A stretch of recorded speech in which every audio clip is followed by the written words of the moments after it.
अस्सलाम वालेकुम नाजरीन, आज मैं इंडिया के अदाकार और हदायतकार का ट्रिब्यूट पेश करूंगा। और उन्होंने भी एक फिल्मी हीरोइन के पीछे अपनी जान दे दी थी, खुदकशी कर ली थी। नाजरीन, उनका नाम है गुरु दत्त। मुझे कभी शांति नहीं मिलेगी मीना, कभी शांति नहीं मिलेगी, इसलिए मैं दूर जा रहा हूँ।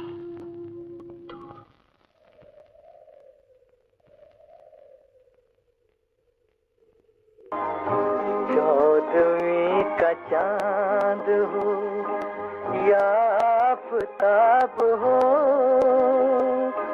सुभान अल्लाह, वाकई चौधरी का चांद जाता है ये मुतारो अपनी जूती।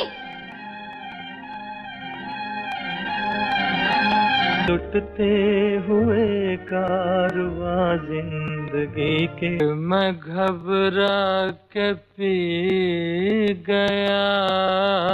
नौकरी चली गई, माँ थी वो भी चली गई, हमेशा के लिए चली। हमारी कंपनी में काम करने के लिए तुम जानते हो क्या मिलेगा? 1000।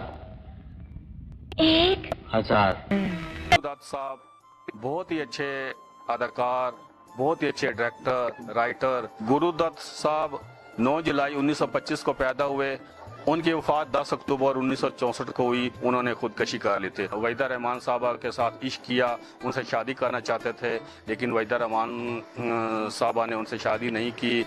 और उनको भी इसी तरह जैसे बाबरा शरीफ साहबा ने और नाज़ली साहबा ने सीढ़ी बनाया था मनोज साहब को और नन्ना साहब को, ऐसे ही वहीदा रहमान साहबा ने गुरु दत्त साहब को सीढ़ी बनाया था, कामयाबी की सीढ़ी। जब वो कामयाबी पे चली गई, पहले वहीदा रहमान साहबा एक आम जो इलाकाई फिल्में थी वो नाडो वाली, वो इंडिया में जो बनती थी उनमें काम किया करती थी। गुरु दत्त साहब ने उनको पहली बार अपनी फिल्म CID में रखा और CID गुरु दत्त साहब एज ए डायरेक्टर फिल्म थी। उसके बाद उनको दूसरी फिल्म प्यासा में रखा एज ए हीरोइन, और प्यासा में गुरु दत्त साहब खुद हीरो आए थे। इसलिए इनकार न करो, मैं जानता हूँ सिर्फ मुझे काम दिलाने के लिए तुम वापस लौटे। तुम मुझे क्यों रोकती हो? कौन लगता हूँ मैं तुम्हारा?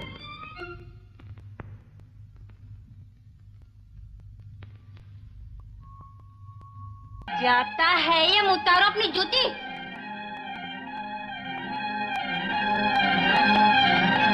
लुटते हुए कारवां जिंदगी के मैं घबरा के पी गया। नौकरी चली गई, माँ थी वो भी चली गई, हमेशा के लिए चली। हमारी कंपनी में काम करने के लिए तुम जानते हो क्या मिलेगा? 1000 पूरे 10 गुना 100। बाप रे, पी रखिए। शराब पी रखी है। सुना है लोग शराब पी के बड़ी बदतमीजियां करते हैं। कुछ लोग दूसरों की बदतमीजियां भुलाने के लिए पी लेते हैं। गुरु दत्त साहब की मैंने देखी है। उनकी फिल्म जब भी स्टार्ट होती थी वो एक पुराना खंडर और बहुत बड़ी बिल्डिंगें होती थी। वो दिखाया करते थे कि यहाँ पे इंसान रहा करते थे किसी दौर में, आज यहाँ पे कुछ नहीं है, जिंदगी खत्म हो चुकी है। उनकी बहुत ही 8 किस्म की मूवी हुआ करती थी। उसके बाद उन्होंने साहब बीबी और गुलाम में वहीदा रहमान को रखा, उसमें भी वो खुद भी थे और हीरो थे उनके साथ। प्यासा 1957 में आई थी, 1959 में कागज के फूल आई थी, 1960 में 14वीं का चांद आई। तुम्हारे भाई शेख जी, तुम्हारा दोस्त सब कहते हैं कि तुम वही विजय हो। दोस्त? ये लोग मेरे दोस्त नहीं, ये सब 12 o'clock आई थी, वो भी बहुत अच्छी सस्पेंस मूवी थी। उसमें भी गुरु दत्त साहब थे और वहीदा रहमान साहबा थी। 62 में साहब बीबी और गुलाम आई थी। नाजरीन, गुरुदत्त साहब के 3 बच्चे थे, उन्होंने 3 शादियां की हुई थी। उन्होंने एक शादी की थी गीता दत्त, जो वहाँ की बहुत बड़ी सिंगर थी, और उन्होंने गुरुदत्त साहब से शादी की, और उसके बाद गुरुदत्त साहब फिल्म इंडस्ट्री में आए, और गीता दत्त ने ज़्यादातर गुरुदत्त साहब की फिल्म में गाने गाए थे, और वो पहले भी बहुत बड़ी सिंगर थी इंडिया की, लेकिन जिस वक्त इन्होंने शादी की फिर इनकी फिल्मों में भी उन्होंने गाने गाए। वो वहीदा रहमान साहबा के ज़्यादातर गाने गीता दत्त साहबा ने गाए हुए, जो उन पर फिल्माए गए वहीदा रहमान।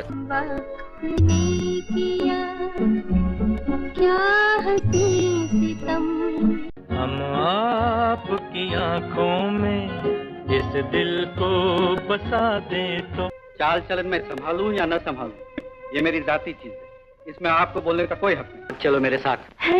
है मैं कुछ नहीं। देख निक्की, हम आदमी हैं फक्कड़, जान देते हैं तुझ पे तो ठीक है। तेरी बात रही मेरे मन में, लो मैं हारी पिया, हुई तेरी जीत रे, काहे का झग। इस तरह ये इश्क में मुब्तला हो गए वहीदा रहमान साहबा के, और बहुत ज़्यादा इश्क करते थे। वहीदा रहमान साहबा उनसे शादी नहीं करना चाह रही थी, और इस तरह वो उनकी अपनी बीवी के साथ भी बहुत ज़्यादा लड़ाई झगड़ा रहता था गुरुदत्त साहब का। वो कई बार वो मैके चली जाती, फिर ये अपनी बच्ची को मिलने जाता और उसको मिलने नहीं देते, फिर अपने बच्चों के देख के फिर ये गम में, अब कुछ अपनी बीवी के गम में, कुछ वहीदा रहमान साहबा के गम में, और वो भी उनसे आंखें फेर ली थी वहीदा रहमान साहबा ने भी, क्योंकि इंडिया में जब उन्होंने खुदकशी की 10 अक्टूबर 1964 को, और उनकी बीवी ने भी शराब नोशी थी। मैं जाने से पहले आपको बताना चाहती थी, लेकिन बताने की जरूरत नहीं, मैं समझता हूँ तुम क्यों जा रही हो।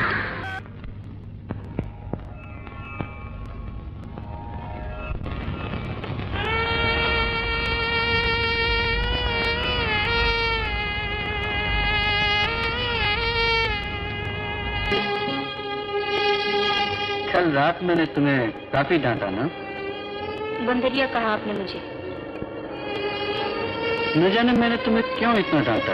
हुए कारवां जिंदगी के, मैं घबरा के पी गया। मैं क्यों जिंदा हूँ बोला? सिन्हा